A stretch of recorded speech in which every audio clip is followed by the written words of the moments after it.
Okay, so good morning, everybody. Uh,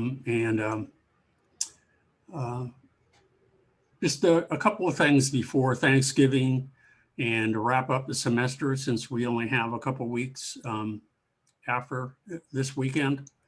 So, a couple of things about your final project. Remember that two renderings are due, and I want them to be from different angles, maybe a close up and an overall kind of shot and that sort of thing. And so I wanted to show you some different things to take into consideration when you're setting up your final rendering. So let's go back to reboot for a second. Now, if you're going to, one possible shot would be if you go ahead and you include a background a composite scene. So that's one option for you. But when you do that, take into consideration a couple of things. What's of the object that you have made for your final project? Make sure that it's the dominant image and that the background is really secondary. One of the things that you can do to initiate that is to make sure that it's one of the largest objects. Now, I can't zoom in, right? I mean, I can select the camera here, and I can move in and I can move it out. So if I switch from VPR here to wireframe, you can see a little bit better here. But if I go ahead and I switch to camera view and I move the camera closer, notice that it brings my guy kind of out of the shot. But it's quite possible that if I switch back to VPR, that if I were to take this into Photoshop afterwards and clip off his feet, it would bring in a nice tight close-up of him. That's one possibility. Another possibility is, or thing to consider, I should say, is that, and this is true for any kind of rendering that you guys make, is that right now, if I go ahead and I switch to rotate here, and right now there is no rotation on him. There is. The heading I have at 24 degrees. So if I go ahead and I turn this, I'm going to have, so that this doesn't lag, I'm going to go back to wireframe real quick so I can change this. So let's switch from 22 back to 0. Now, typically when you, what the heck here? Let me go ahead and just put in a 0 and hit the tab key a couple of times. And then I'll go back to VPR so you can see a nice clear shot of this.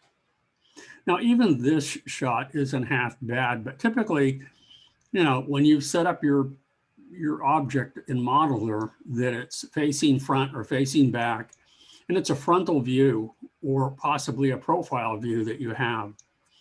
Well, from my point of view, there's nothing that looks more boring in a final rendering than a frontal view or a side view, that it really doesn't show off the 3D properties of your object.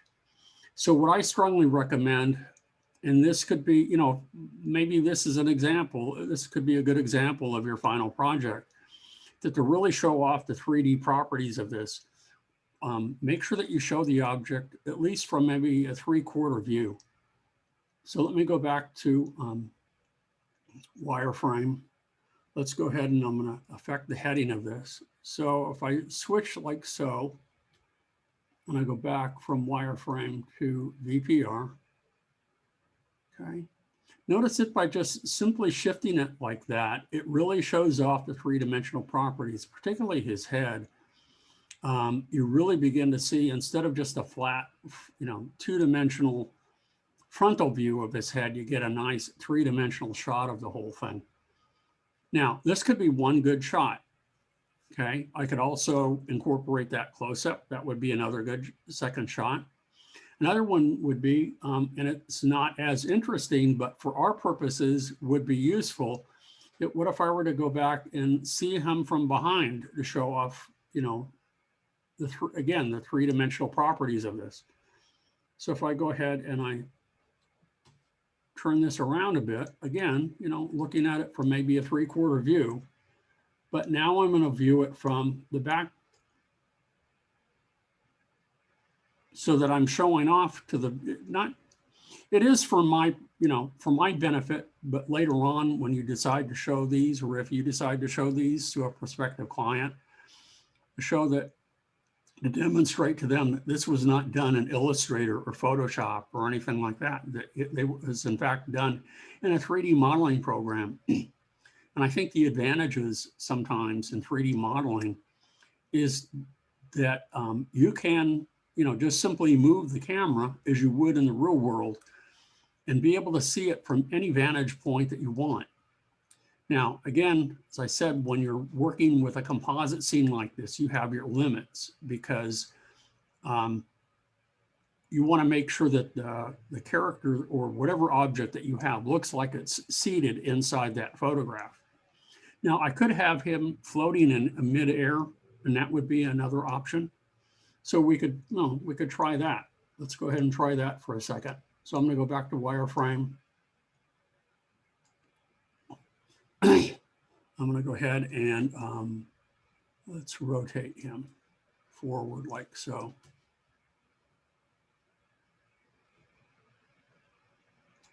And let's hit T for move. Move him up a little bit. Let's go Y for rotate again. And let's pivot him around. Okay, now let's go back and let's look at him from VPR mode. Nope, that's not the view I wanted. It's working okay. His feet need to be fixed, but you know, that also is a good indication that maybe something needs to be changed in your model.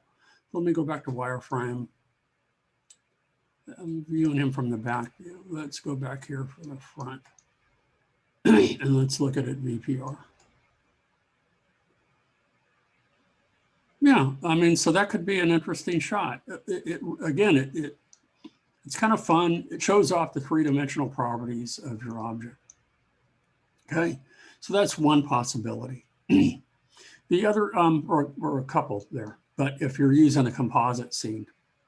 Another option would be, let me go ahead and load another scene here. I'm going to go ahead and load from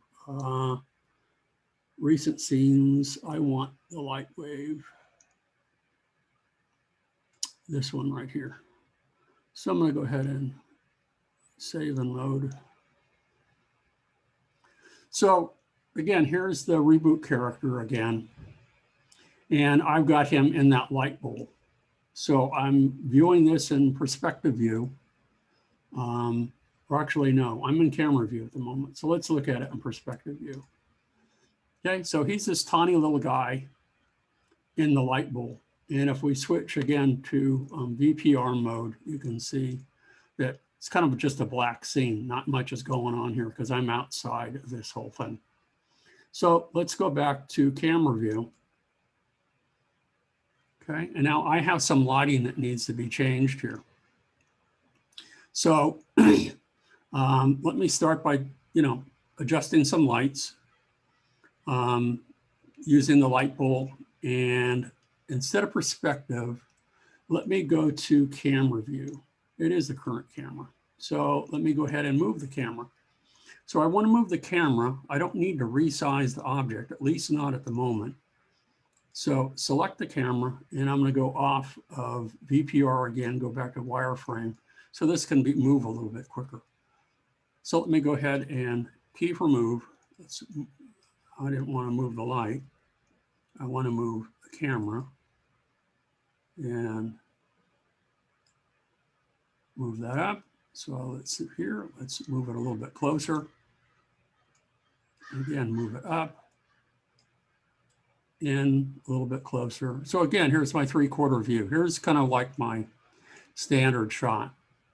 Now let's go back to VPR.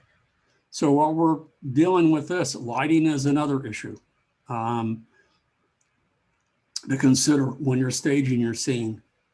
So I need to go back in here and I need to start by changing all the lights. So let's switch to lights and let's start with just start with the main key light and then look at the properties and see what we have going here. Now, right now, the main key light is an area light, and I have fall off turned off. So that helps me a little bit, but I need to go ahead and I need to crank this up a bit. So right now it's almost 4 lux. So I'm going to go ahead and I like to go up in, multiples, double it or have it and kind of find a happy medium. So let's go to 8 lux and see what happens here. And we're getting there. Now that's not half bad, but I'm going to go ahead and I'm going to double that again to 16 lux. And that's looking pretty good. So I'm going to stop, and I've doubled it twice. So why not go back to my next? Let's go to the top view here. The top view, top light is also an area light, and that's 1.2 lux. I'll say 1.5. So I'm going to go to 3. Let's go to 6 lux and see how that affects things. Not a whole lot. Top lights don't change things a whole lot. Let's go to the fill light. The same thing. This is 1.5. I'm going to go to 6 lux and see how that affects things. That's not changing things a whole lot either. So let's go back to the backlight. That's almost 1. So I'm going to change this to 3 lux. So I'm tripling this to get closer and closer. And then the last one, my key light 2. Down here, this is almost 2, so I'm going to make this 6. Okay, so he's looking pretty good, but what I need to do is I need to check. Let's go ahead and check our objects here. And again, just keep going back and forth to see what we need to do to him. And I'm going to look at the ground bowl, and I'm going to check its surface properties here. So let's look at the surface editor. Let's look at the ground bowl here. And it is white. So we have no luminosity. If diffuse is 100, no specular highlights or anything, no reflectivity. We could, crank that up just a little bit, maybe to 10%. We could also add some, add a little bit of reflection down there. But I still need to really crank up the lights even more because this is taken from an older version. So I'm going to start over again. I'm going to go back to lights. I'm going to go back up here this time, and I'm going to go back up to my main key light. And I'm going to double it again. So I'm going to go to 32. And I'm going to go to 64.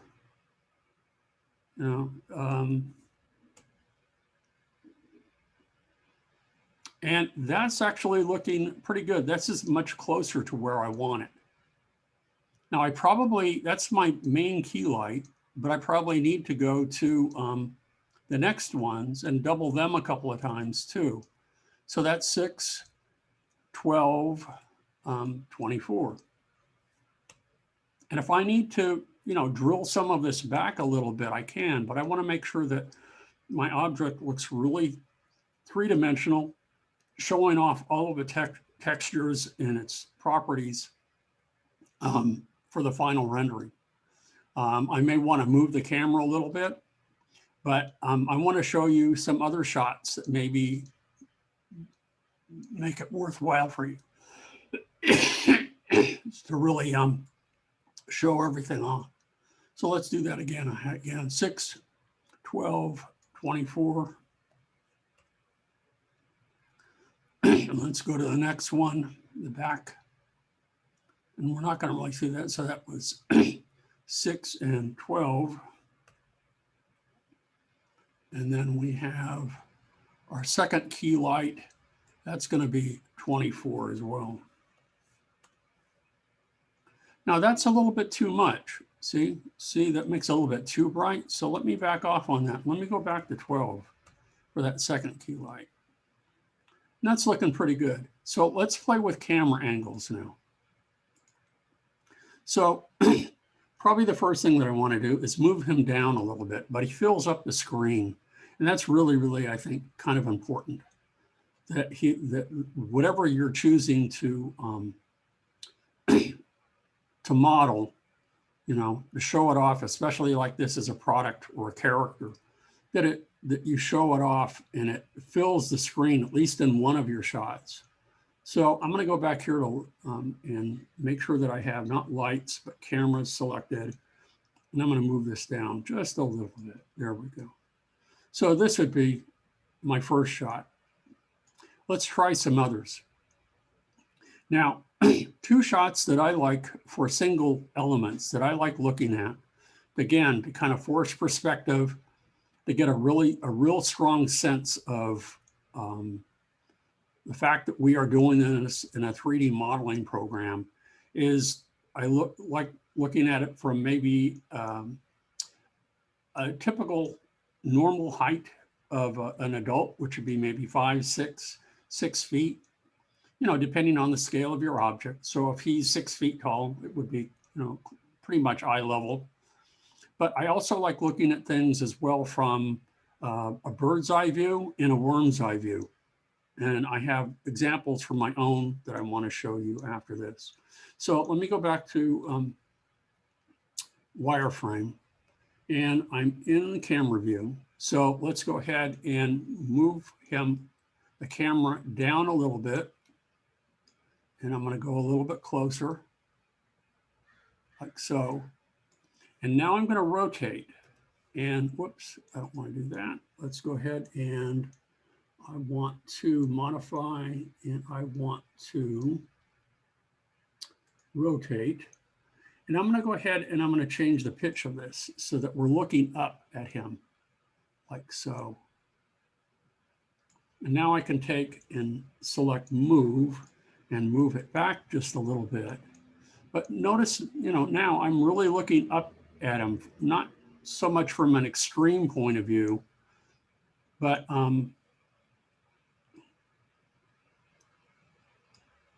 not at eye level anymore. So at least seeing it from slightly different angle. So let's look at this again from VPR again. Now notice the problem that I have here, that I'm seeing the top of the light bowl. Now I could either fix that in Photoshop, if I understand Photoshop, or I can come back in, or I need to, you know, treat this a little bit differently. I could also go back and I could change my background color so that that looks, instead of having it black, have a white or a light gray. Maybe another option would be, as I said, maybe a worm's eye view. So let's try that. Well, before I do, let me go ahead and see if I can't get this to work a little bit better. Just a nice tight shot. So I'm going to go back to wireframe. And I'm going to move him a little bit closer, down just a little bit closer. And I mean, this could also be a detail shot too. So let's go back to rotate, and let's go ahead and change the pitch of this a little bit. So we're looking up again.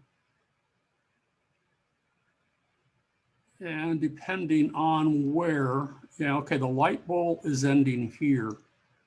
So I might need to increase the size of the light bowl in order to fix this. Because watch, when I switch here to VPR, it's not a bad shot, that I'm really seeing him from an extreme point of view.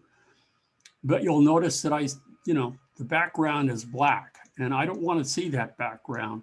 So another way to fix that would be to change the scale of the light stage. So let me go back here. Let's switch to wireframe. Let's go ahead and select the light bowl. Come on. Well, instead of objects, I've got robot. I'm going to select ground bowl. And I guess the ground bowl is locked, but I'm going to go into my scene editor here. Come on. And I'm going to select the ground bowl and I'm going to unlock it. So this is something that we haven't talked about, but I'll talk about next week. Is a scene editor is a way to select objects, lock them so you don't accidentally move them, things like that. But now what I can do is I can take that light, the light bowl, come on, or ground bowl. Let's go ahead and under modify, I'm going to go ahead and change the size of it a little bit. So we'll go ahead and increase the size of this. Let's go ahead. Let's change the scale.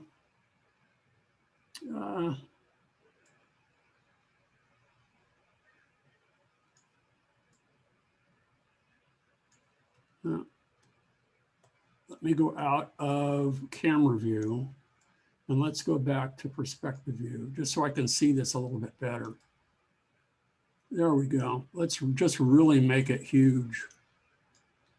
Okay, now I make sure that his feet are touching the ground. So I need to look at this maybe from a right or a front view, and that looks good. So I'm okay. Let's go back to camera view. And it's still, let's see, let's check here. Let's check the VPR. No, it doesn't look any different. So let's change the height of it. Let's go ahead and stretch. So I'm going to go back to wireframe. I'm going to undo a couple of times. Let's redo that. I'm going to go back to instead of camera view, I'm going to go to perspective. I'm going to select the light bowl again, and this time I'm going to stretch. And I'm going to stretch the height of this, like so, to really bring it up. And now let's go back to camera view. And now let's go ahead and check the VPR. And now you can see how I blocked that off. So if I need to, because since I really exaggerated the height of that, I can go ahead and with the camera selected, I can go ahead and move this back. So instead of rotate, let's select move. Let's bring the camera back a little bit.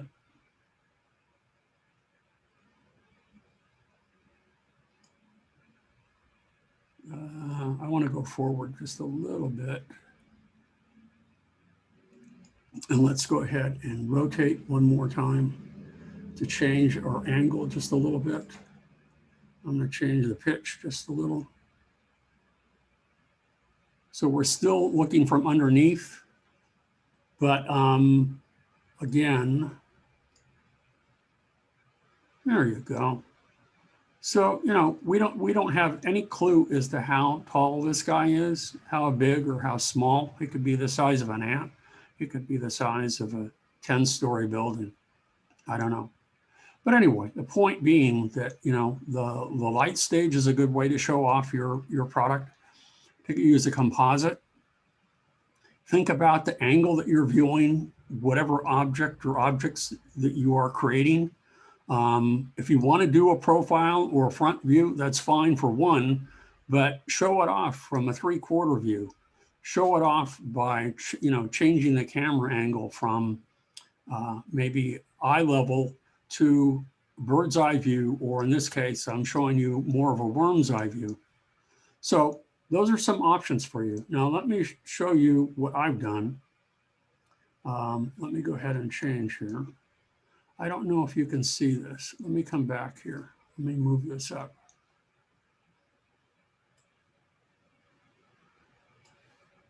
And let's go back here.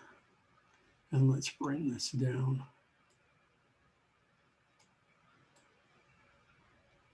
Okay. So here's the gallery that I've been working on. And I'm presuming that everybody can see this okay? If you can't, please let me know so I can pause and I can check this out. Anybody? Let me look at this in the chat. Can everybody see my the gallery since I switched to Photoshop. These are some final renderings of it. Yes, no. I'm presuming you can see this.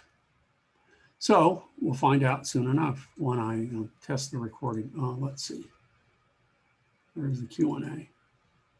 Okay, good. So in part, the way I have exaggerated the three-dimensional properties of this is through repetition, that I have this little three-dimensional model that I made of my inhaler on a stand, okay, and repeated it multiple times using the array tool inside the gallery.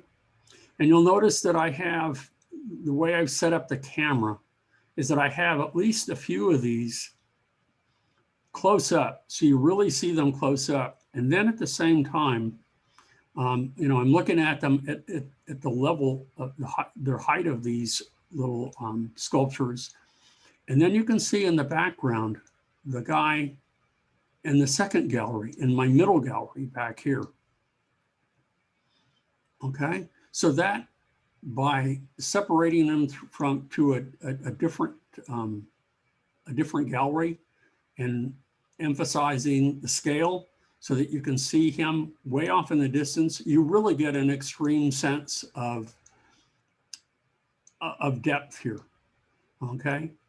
And at the same time, I'm showing off my sculptures, which is what I intended to do. So it's, normally would be kind of a ho-hum kind of scene. And I think right now it's looking a little bit more interesting. So let me go ahead and look at another shot here. So again, this one I don't find as interesting, but again, it shows off the depth and it shows off the repeatability of, this, so that you really get a sense of the extreme numbers and the repetition of all of these. So by using array, I did that. This is probably my least favorite shot right here. The other one that I really like is this one as well. It shows off a variety of things. It shows off, again, the extreme repetition of these sculptures. And at the same time, shows off, even though this is from a side view, the depth of the galleries looking into the middle gallery and into a back gallery, in fact. Okay. So there's, again, looking at it from different angles. So let's look at it at the middle gallery. So here's my middle gallery. And another way of doing this would be, I'm using kind of a symmetrical point of view.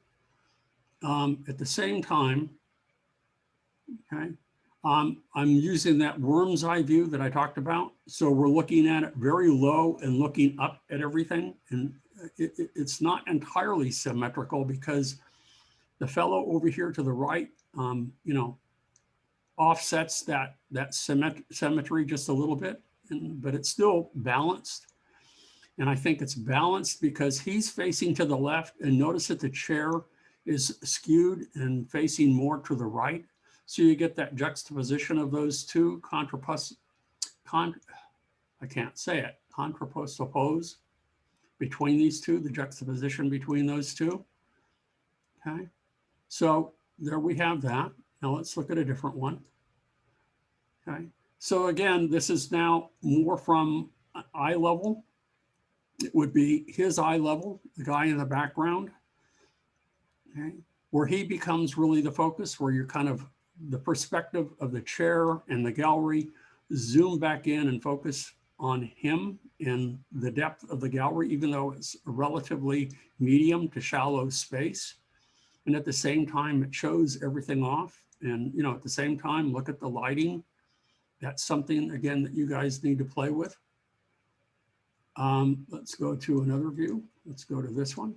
This is, again, an overall shot, but now looking at it from the left side, where he, again, is behind the chair.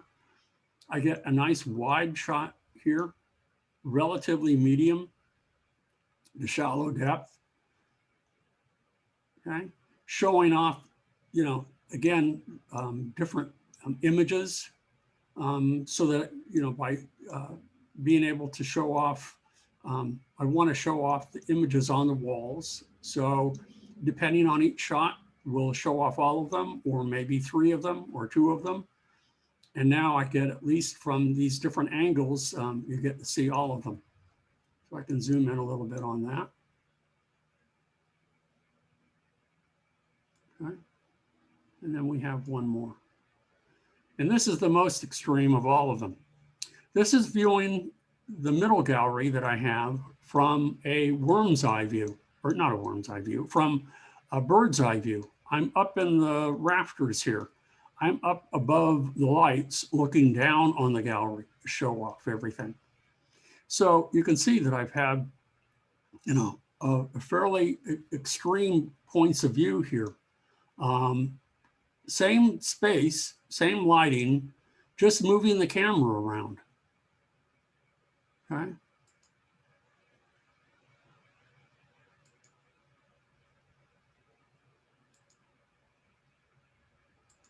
Show everything off. So this has been my semester project, and I'll continue with this next semester. So again, they're relatively simple shots. It did take me a long time to really set up the lighting to make it look believable, to set up the textures and that sort of thing to make them work. And I also, I doubled the size of these. What did I say the size was for some of these? I said it should be like 1280 by 760. That really should be the minimum size. Something else that you should take note of when you're working in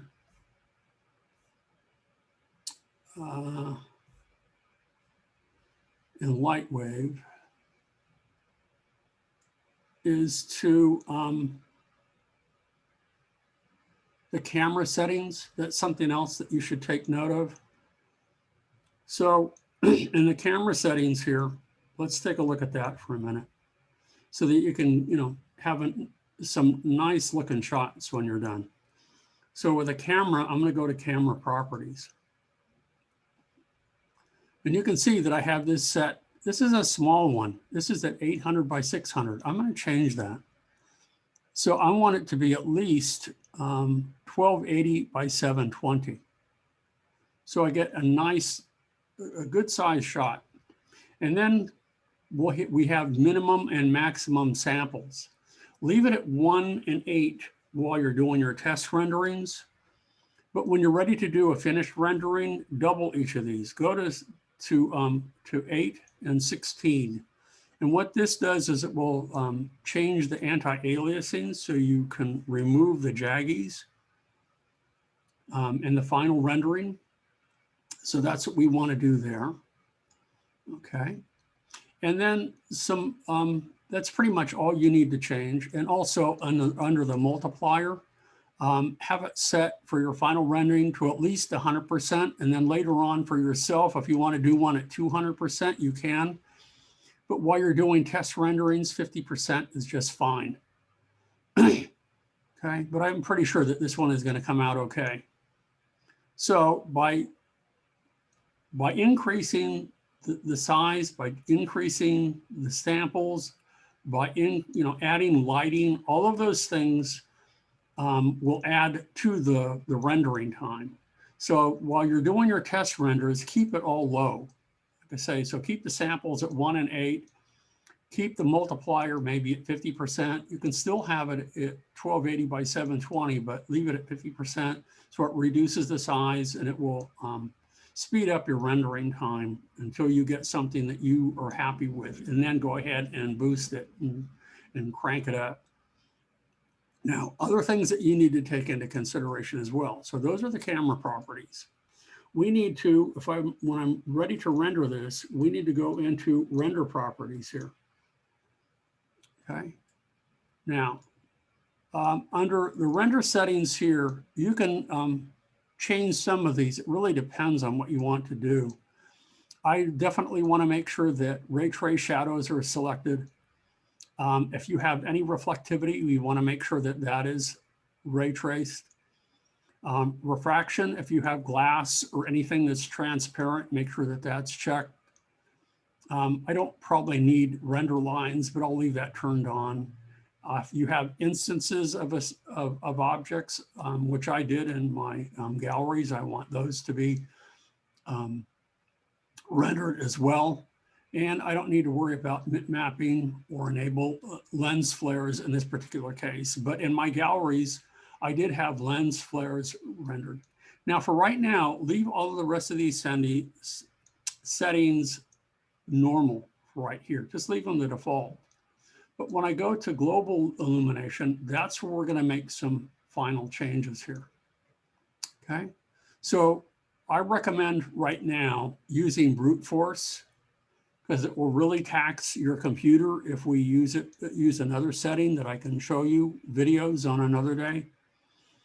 And right now we have one ray. So for test renders, again, one ray is fine. Okay, so brute force, we're going to go ahead, and if you do have volumetrics set for your lighting, you're going to want to make sure that that is checked. But as you work on final renders, which I have done, I've gone up to 8 in my scenes because of the complexity of them and the number of polygons and that sort of thing. I was able to go up to 8. In some instances, you can go up to 16 or 32 rays. That's really important. And then probably what you'll want to do is enable at the very end a secondary. And again, each of these are going to really add a lot of render time. So at the very end for your final renders, I'm going to go ahead and I'll boost that to 8. Now, let's see, I don't know how much time we have here. We have, I've used up maybe half an hour, 40 minutes. But I'll go ahead and with this, I'm going to see how much time it takes to render the thing and see if I'm happy with it. Okay, so hopefully it won't take too much time. And looking up at it, I can see that I have probably this render. Okay, Cassandra, a question that you have.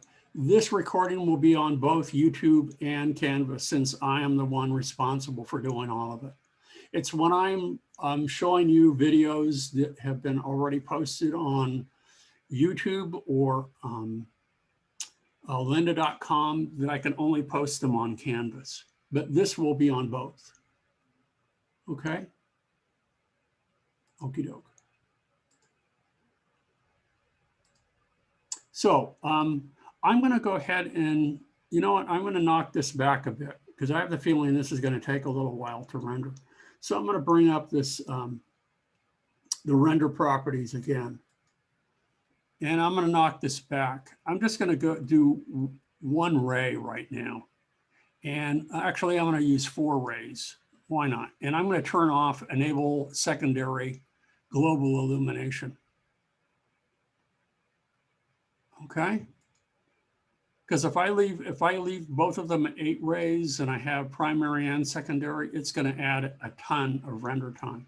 So let's just see, for our purposes, let's see how long this takes. And the next step is to go ahead and render frame for our class. And to do the pre-process will not take any time at all.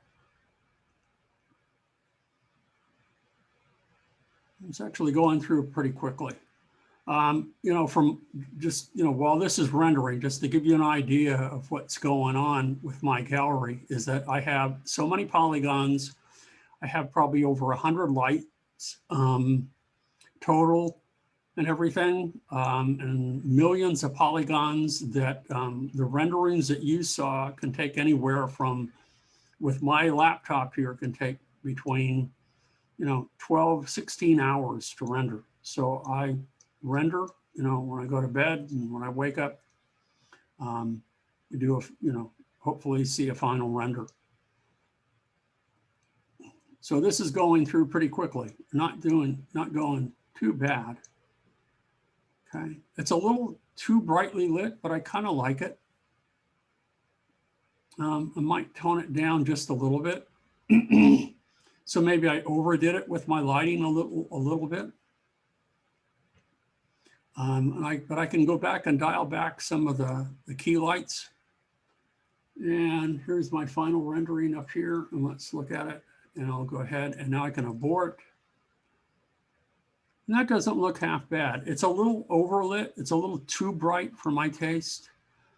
I like brightness, contrast to be a little bit more exaggerated.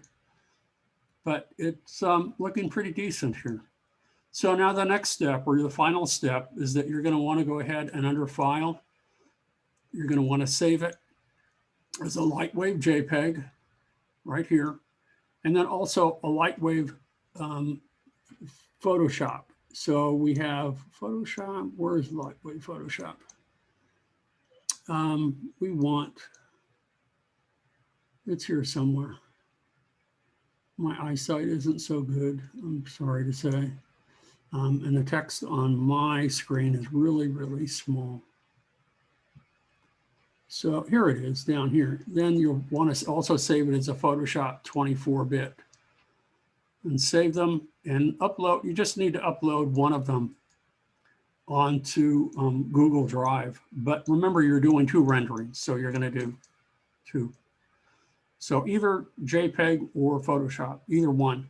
But again, try to mix it up with the views. You can do a close-up, an overall shot. You can do as I did with my galleries. Okay, we could, you know, let's go ahead and bring that down so you can see these again. Okay, you can come back. And again, this would be my overall shot. You know, eye level, I can see a nice picture of everything. Okay, nice shot of all. Then I can come back in here and maybe another one would be a bird's eye view. And if you wanted to do a third one, a worm's eye view. Okay. So there's my worm's eye view. Same gallery, haven't changed a thing in here, but the camera angles, and that's it. But they all look very different, and they all show off the three-dimensional properties of this, so that it's clear that this was done in a 3D modeling program and not in Photoshop or Illustrator. And again, kind of tout the properties of 3D modeling.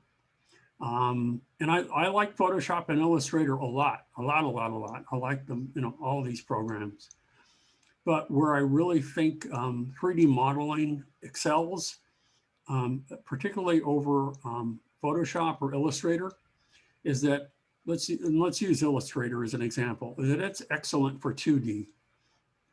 But if I decide that I want to see or, you know, do an illustration from a slightly different angle, I have to start my illustration all over again and perhaps redraw everything from scratch. In 3D modeling, once I have set up my lights and I have, you know, modeled all of my objects and I have surfaced them properly, I might need to tweak the lighting a little bit depending on the angle, but all I have to do is move my camera angle and that's it. And on another day, we're running out of time. I will show you how in the same shot, we can do different camera angles, just using the timeline to do that. And if you wanted to actually render out a fly through for this, you could do that, but that's not what I'm going for. It's just that I don't have to do 3 different scenes. These are all done with the same scene, just moving the camera at different points in time and then moving and still doing still shots of each of those points in time. So that's pretty much it for today. I hope that's given you some insight into what I'm looking for your final project. You know, it could be a single object. It could be, in we did here, and if you've looked on my student gallery, There was another student who did do a gallery as well. So you have an interior scene, you could have an exterior scene, you could have another product, you could have a character.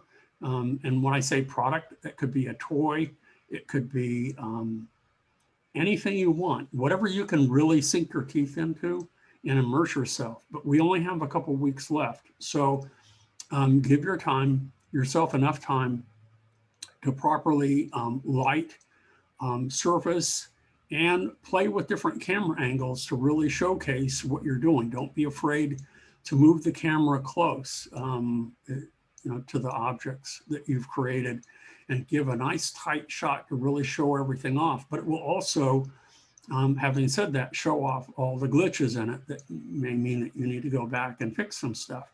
It can also be fixed by lighting. Remember, we did that in our first scene with the table and lamp. I mean, there was nothing there but a table, a lamp, and a flat floor. But through lighting, we were able to cover a lot of stuff up. It really showcased just those items and nothing else. In this particular instance, I have created an entire environment. I'm not asking you to do that. More often than not, in 3D modeling, it's a lot like set design. In set design, you only build what the camera is going to see. So if I was only going to see the floor and 2 walls, that's all I need to build. In this particular instance, I have the entire gallery with all the lights. I have 3 different rooms. And to be able to show off volumetrics, I had to duplicate the lights for each of these lights that I set up. And each of the lights are IES lights so that they replicate real lights in the real world. And then if I wanted,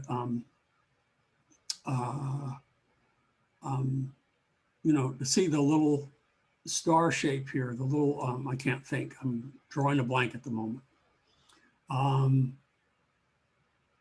For our shots, to really show off, the lighting, it takes time to do all of that.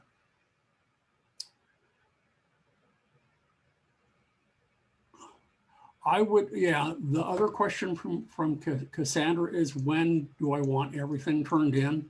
Yeah, I would like it turned in by the last week of class before finals, and it can be that weekend. Now, technically you can turn it, I will not turn in grades until finals week, but we will not be meeting finals week. So if you turn in things final week, you will not get any feedback from me. I hope that answers your question. I want to make sure that you have enough time, as much time as you need to really fine tune your final project. Okay, and it takes a lot of tweaking.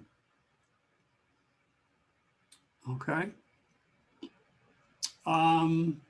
You guys have any more questions for me before we end today? No? So I hope this has helped you out a little bit. At the same time, show you what I do. And, being kind of holed up in my place, due to the coronavirus, COVID-19, I'm unable to go into the studio or go into the classroom and build my 3D models, or to print or anything. So what I decided to do was to build a virtual gallery and to show off my work that way.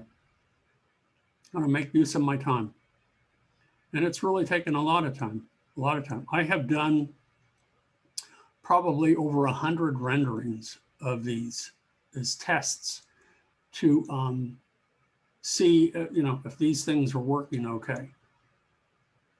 And if you did all your projects in Blender, that is fine. That's fine. I apologize I didn't do more. I hope to do more this spring in Blender, and to have a better balance between Lightwave and Blender. And I'll probably be showing a lot of videos in Blender in order to do that. But yeah, Questions from Jonathan. Yeah, if you did all of your projects in Blender, that is fine. Because, you know,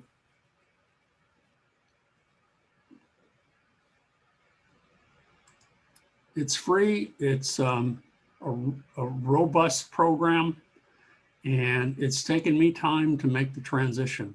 And this is the first semester that we've taught online. And next semester, I hope to have more options for everybody so that you aren't required to work in Lightwave. Although if you do, I still think it's a great program. And Blender is wonderful too. There's a whole bunch of them. Maya's great, you name it. But you know, some of them cost more than others. Some people use Cinema 4D. That's another good program that's used extensively. There's a whole bunch of them. So it really depends on what you like. And in fact, you know, showing you for the past few sessions of ZBrush, I mean, but that's very pricey, but that's a great program. You know, if you enjoy sculpting and you want to transition from sculpting in the real world to virtual sculpting, basically, you know, digital sculpting, that works really nicely. Okay, so if there aren't any questions, any more questions for today, I hope all of you guys have a nice Thanksgiving, and I will pause the recording and see everybody back on Monday. Okay, I'll show you Monday how to go from one camera angle to another, but still being in the same scene, but really to make the most out of the scene itself. And to add a few other things, like, you know, again, I'm just drawing a blank here. So let me move this up. Come on.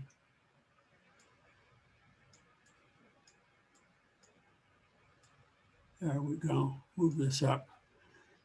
I can find it in just a second here. If I go to render properties, not volumetrics, render lens flares. I don't know why I couldn't think of it. That's what I've added to a few of my scenes. You know, if you want to add little things like that, volumetrics are nice too, to your lighting. And again, I go back to the Disney, you know, to Disneyland. That for those of you who have ever seen a dark ride during the daylight, it doesn't look very spectacular. It looks pretty drab, in fact. So a lot is done with lighting. That's what I'm thinking that some of you can do, is that you can take kind of a banal scene and really dress it up a lot with lighting, and especially with your surfaces as well, to make them look pretty spectacular. Okay. We've used the light stage, we've used compositing, a whole variety of things to dress up something that's just, you know, so-so. Really make it quite nice. I mean, even what I've done here, notice how we're working with the diagonals here. And he's really filling up the space. Don't be afraid of that. You know, it really showcases the object that you've made. Okie doke. So I've talked on and on and on today. It's the 11th hour. We're done. I'm going to say goodbye. I'm going to pause the recording. And again, I'm going to wish everybody a happy Thanksgiving. Okay. That's it for today.